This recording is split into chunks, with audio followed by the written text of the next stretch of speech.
একদিন যদি ভালো খেলে, বাপ রে বাপ, আমরা 7 দিন পর্যন্ত হেরে নিয়ে আলোচনা করি। এটা দোষ আমাদের, আমরা মনে করি।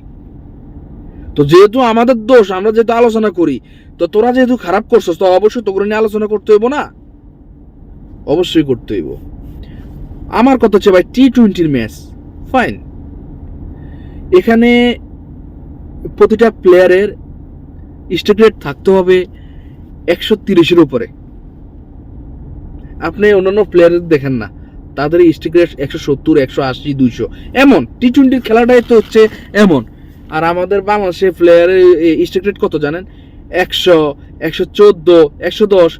আচ্ছা, এত বছর ধরে যে এই যে ক্রিকেট যে খেলা খেলতেছে তারা, তো স্ট্রাইক রেট কিভাবে এমন হয়?